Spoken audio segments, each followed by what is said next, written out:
আসসালামু আলাইকুম ওয়া রাহমাতুল্লাহি ওয়া বারাকাতুহু। আপনারা সবাই কেমন আছেন? আলহামদুলিল্লাহ, আমি ভালো আছি আলহামদুলিল্লাহ। ইলমুল কোরআন মডেল মাদ্রাসা কর্তৃক আয়োজিত হাফেজ ছাত্রদের দস্তরবন্দি উপলক্ষে আজকের এই বিশাল আয়োজন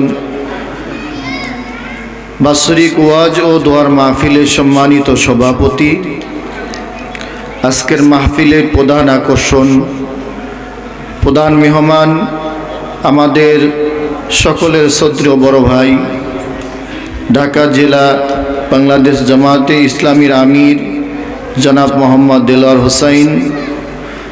মঞ্চে উপস্থিত আছেন বিভিন্ন মসজিদের আইম্মায়ে মাসাজিদ, আমার সামনে উপস্থিত দিগার ওলামায়ে কেরাম, মুরব্বিয়ানে আজম।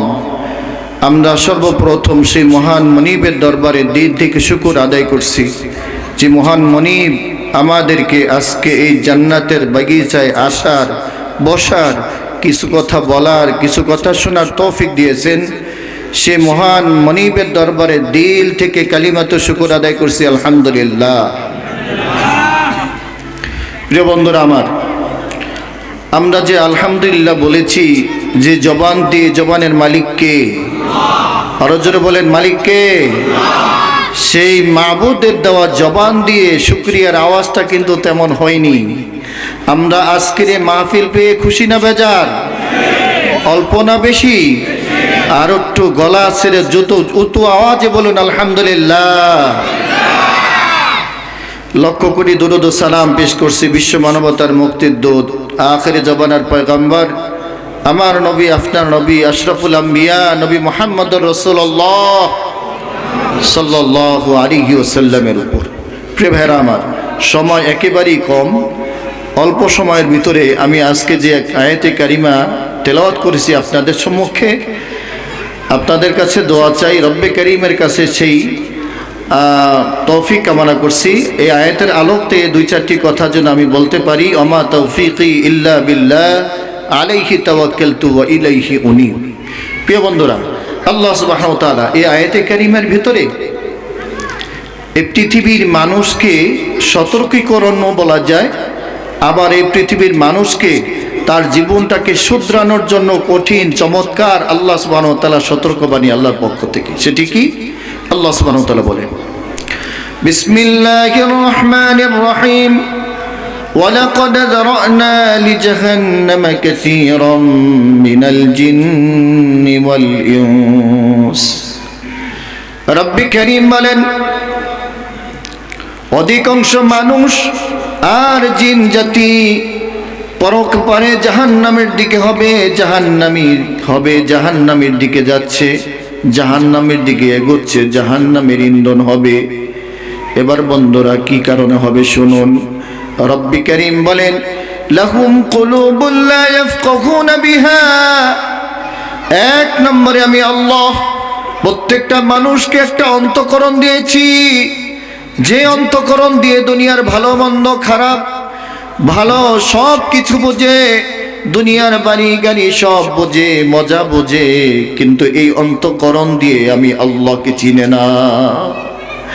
এই অন্তঃকরণ দিয়ে আমার কোরআনের অনুধাবন করে না, এই অন্তঃকরণে নামাজের মোহাব্বত সেট করতে পারে না, এই অন্তঃকরণে আল্লাহর দ্বীন প্রতিষ্ঠা করার আন্দোলনের কাজে শরীক হতে পারে না। এই জন্য রব্বুল আলামিন বলেন, লাকুম কুলুবুল লা ইয়াফকাহুনা বিহা। যদি তার এই অন্তঃকরণ দিয়ে রব্বে কারীমকে না চিনতে পারে, আল্লাহ রাসূল সাল্লাল্লাহু আলাইহি ওয়াসাল্লাম রেখে যাওয়া দ্বীনকে তার জীবনে বাস্তবায়ন করতে না পারে, তাহলে এই মানুষগুলো জাহান্নামী হবে, বলে নাউজুবিল্লাহ।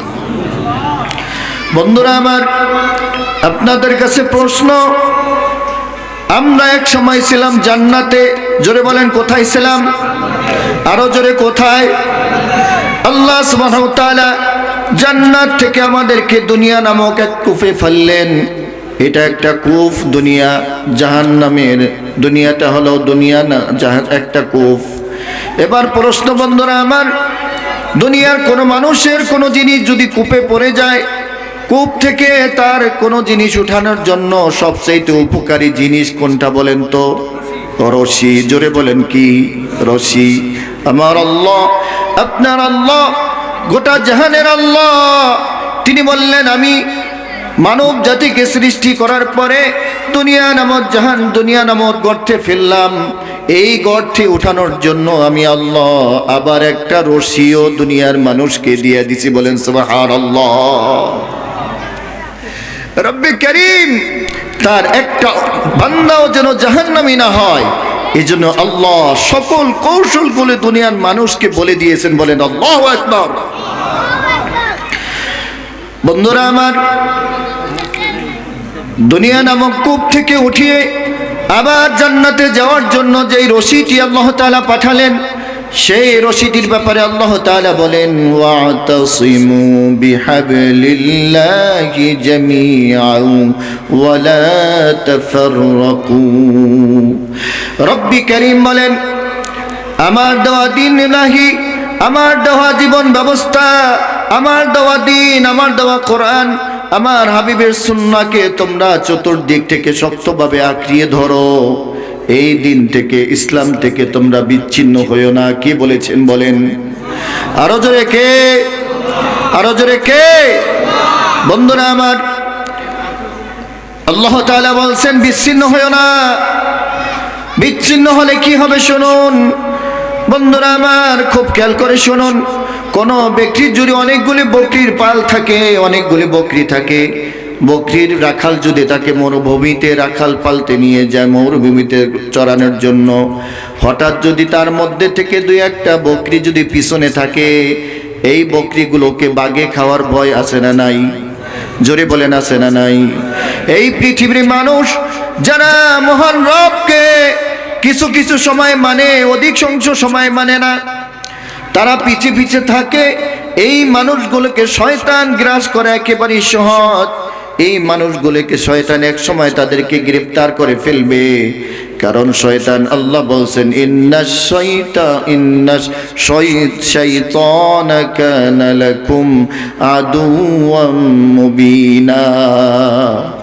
এজন্য বন্ধুরা আমার, শয়তানের চক্রান্ত থেকে বাঁচার জন্য সদা সর্বদা প্রস্তুত থাকতে হবে।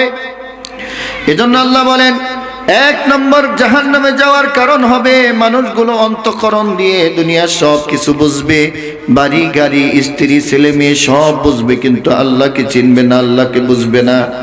এরপরে আল্লাহ তাআলা দুই নম্বর যেই গুণের কারণে জাহান্নামে যে আল্লাহ বলেন ওয়ালাহুম আ'য়ুনুন লা ইউবসিরুনা বিহা। দুই নম্বরে বান্দা যেই কারণে জাহান্নামে যাবেন, আব্দুল হালিম ভাই উপরে চলে আসুন। আল্লাহ তাআলা বলেন দুই নম্বরে আল্লাহর বান্দা যেই কারণে জাহান্নামে যাবেন, সেটি হলো আমি আল্লাহ বান্দাকে দুটো কান দিয়েছি। ঠিক না বেঠিক? জোরে বলেন আপনার কান আছে না নাই? আমার প্রত্যেকের কান আছে না নাই? আল্লাহ বলেন আমি দুটি কান দিয়েছি। এই কান দিয়ে দুনিয়ার সব কিছু শুনে, গান বাজনা শুনে, দুনিয়ার খেল তামাশা সব কিছু কান পেতে শুনে, কিন্তু এই কান দিয়ে মুয়াজ্জিনের কণ্ঠের আজান তার ভালো লাগে না। ঠিক না বেঠি? দেখছেননি ইদানিং এক নতুন কুতুবের আবির্ভাব হয়েছে, তার কাছে মাহফিল ভালো লাগে না। ঠিক না বেঠি? এই জাতীয় কুতুবের স্থান এই সোনার বাংলায় হবে না, হবে না। বন্ধুরা আমার, রব্বুল আলামিন বলেন আমি দুটো কান দিয়েছি। এই কান দিয়ে মসজিদে মুয়াজ্জিনের আজান শুনতে হবে। আজান শুনে লেপের ধারে ঢুকে আরাম করে ঘুম দিতে হবে নাকি? না না বন্ধু, আজান শুনে সরাসরি মসজিদে দৌড় দিতে হবে। মসজিদে কেন যেতে হবে শুনুন, খুব খেয়াল করে শুনতে হবে। নবীজি সাল্লাল্লাহু আলাইহি ওয়াসাল্লামের কাছে এক অন্ধ সাহাবী আসলেন। এসে নবীজি সাল্লাল্লাহু আলাইহি ওয়াসাল্লামকে বললেন, হে আল্লাহর রাসূল, আমি তো অন্ধ মানুষ, আমি তো মসজিদে আসতে পারি না রাত্রে, আমাকে রাত্রে মসজিদে আসা থেকে একটু রুখসতি দেওয়া যায় কিনা? খুব খেয়াল করে শুনুন। নবীজি প্রথম বললেন, ও আল্লাহর বান্দা, ঠিক আছে, তোমাকে রুখসতি দেওয়া হলো। আল্লাহর বান্দা যখন রসুলের দরবার থেকে রওনা দিলেন, রসুল আবার ডাকলেন, হে আল্লাহর বান্দা, তুমি কি মসজিদে মুয়াজ্জিনের আজানের আওয়াজ শুনতে পাও কিনা? আল্লাহর বান্দা বলেন, ও আল্লাহর রাসূল, অবশ্যই আমি শুনি। খুব খেয়াল করেন, নবীজি বললেন, হে আল্লাহর বান্দা, মসজিদে মুয়াজ্জিনের আজানের জবাব দিবে আর মসজিদে এসে জামাতে নামাজ আদায় করবে। আল্লাহু আকবার। এবার বুঝুন, ইসলাম, আল্লাহ রসুল একজন অন্ধ ব্যক্তিকেও জামাতে নামাজ থেকে রুখসতি দেন নাই, তাহলে আমার আর আপনার কি রুখসতি আছে কি? বলেন, আছে কি? নাই নাই বন্ধু। আপনি যে সংগঠন করেন না কেন, আপনি ইসলামী যে কোনো সংগঠন করেন, তাবলীগ জামাত করেন, পীর সাহেবের মুরিদ হন, যে যা কিছু হন না কেন, যদি আপনার ভিতরে নামাজ না থাকে, আপনার জীবনের কোনো মূল্য নাই। আল্লাহ তাআলা বলেন, বাইনাল আবদি ওয়া বাইনাল কুফরি তারকুস সালাহ। আল্লাহর বান্দা মুশরিক আর আল্লাহর বান্দা মুমিন, এটাকে পার্থক্য করার বিষয় হলো নামাজ। আল্লাহু আকবার, লিল্লাহি তাকবীর, লিল্লাহি তাকবীর। আল কোরআনের আলো, আল হাদিসের আলো, আজকের মাহফিল সফল হোক, সফল হোক। ইলমুল কোরআনের মাহফিল, আমিরে জামাতের আগমন, আমিরে জামাতের আগমন, নারে তাকবীর। বন্ধুরা আমার, আল্লাহ তাআলা 2 নম্বর জাহান্নামে যাওয়ার গুণ বলছেন, দুটি কান দিছি, কান দিয়ে শুনবে না, কান দিয়ে দিন বুঝবে না, আজান শুনবে না। 3 নম্বরে, ওয়ালাহুম আযানুন লা ইয়াসমাউনা বিহা। না 2 নম্বরে চক্ষু দিয়েছি, চক্ষু দিয়ে সে দেখে নাই। 3 নম্বরে কান দিছি, কান দিয়ে শোনে না। আল্লাহ সুবহানাহু ওয়া তাআলা বলেন, সংক্ষেপে বলি, ওয়ালাহুম আযানুন লা ইয়াসমাউনা বিহা, যারা অন্তঃকরণ দিয়ে বুঝবে না, চক্ষু দিয়ে দেখবে না, কান দিয়ে শুনবে না, আল্লাহ বলছেন এই মানুষগুলো, বালহুম উলাইকা কাল আনআম, এই মানুষগুলো হলো চতুষ্পদ যন্ত্রের মতো। বলেন নাউজুবিল্লাহ। এবার বন্ধু, চতুষ্পদ যন্ত্র বলতে আপনি কি মিসাল দিবেন, কি বুঝাবেন? একটা গরু থেকে শুরু করে একটা হায়না, হিংস্র প্রাণী তথা শুকরও তো হতে পারে, ঠিক না বেটি? আমার আল্লাহ বলেন, বালহুম আদাল, এর চাইতে নিকৃষ্ট যারা এই অন্তর দিয়ে দিনের কথা, কোরআনের কথা অনুধাবন করে না, দুটো চক্ষু দিয়ে দিনের দিকে, ইসলামের দিকে তাকায় না, দুটি কান দিয়ে ইসলামের কথা শোনে না, তারা হলো চতুষ্পদ জন্তুর চাইতে নিকৃষ্ট। এবার বন্ধুরা আমার, বুঝেন, আমাদেরকে দিনের দিকে আসা দরকার আছে না নাই? আল্লাহ সুবহানাহু ওয়া তাআলা আমাদের সকলকে আমাদের জীবনে দ্বীনে ইলাহি, আমাদের জীবনে ইসলামকে নিজের জীবন বিধান হিসেবে মেনে নেওয়ার তৌফিক দান করুক। বলেন আমিন। ওয়া আখিরু দাওয়ানা আলহামদুলিল্লাহি রাব্বিল আলামিন। আসসালামু আলাইকুম ওয়া রাহমাতুল্লাহ।